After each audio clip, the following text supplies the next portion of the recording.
આપણે આજે બનાવીશું ઢોકળા. એના માટે આ ચણાની દાળ, મગની દાળ અને ચોખા છે એ મેં પલાળી રાખ્યા છે. 2 થી 3 કલાક પલાળી રાખવાના. પછી એના માટે આ અજમો છે, તલ છે, સોડા છે, આદુ મરચાં લસણ છે, હળદર અને મીઠું છે. હવે આ દાળ ચોખાને હવે પીસી લઈશું મિક્સરમાં.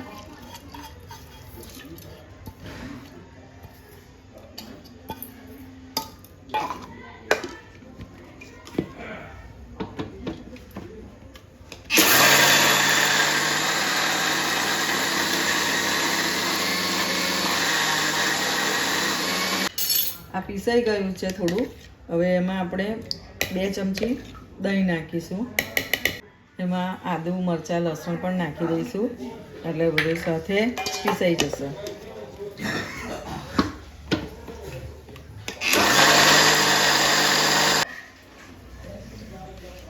પીસાઈ ગયું છે.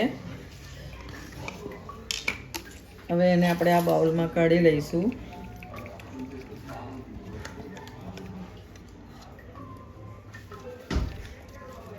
હવે આપણે એમાં મસાલો નાખીશું બધો.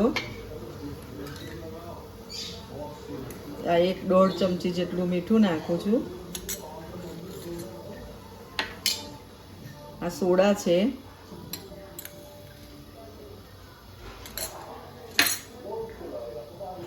અજમો છે, તલ છે,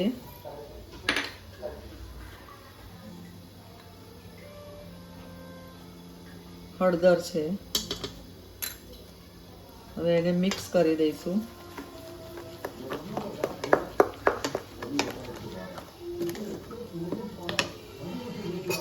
એમાં 1 ચમચી તેલ પણ નાખીશું.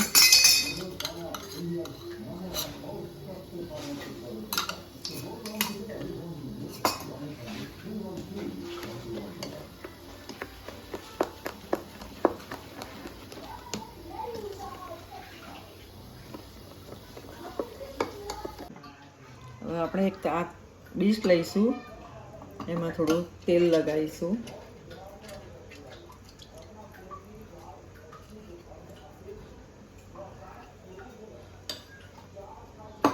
એને કુકરમાં મૂકશું.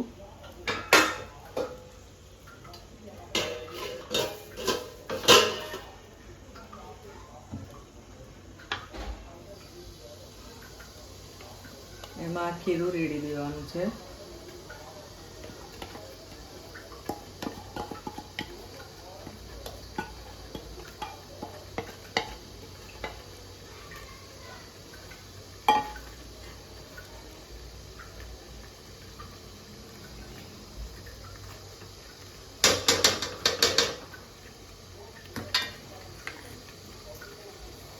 થોડા તલ નાખીશું ઉપર.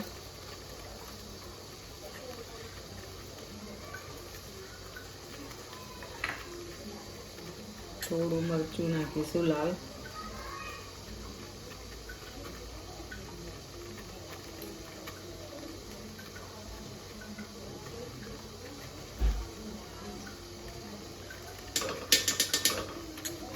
હવે એને 7-8 મિનિટ માટે બંધ કરી દઈશું.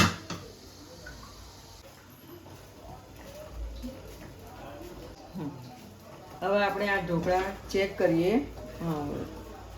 ઢોકળા બની ગયા છે.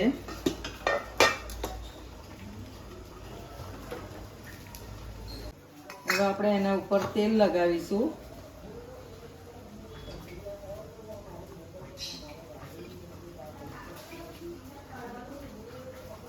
પછી એને કટ કરી લઈશું.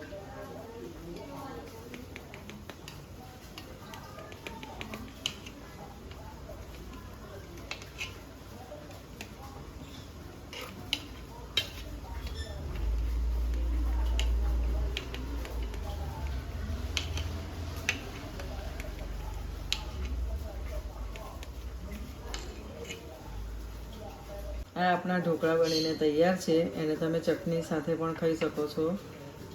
અને આવા જ રોજ રસોઈના વિડીયો જોવા માટે મારી ચેનલને લાઈક, સબસ્ક્રાઈબ અને શેર કરવાનું ભૂલતા નહીં. જય અન્નપૂર્ણામાં.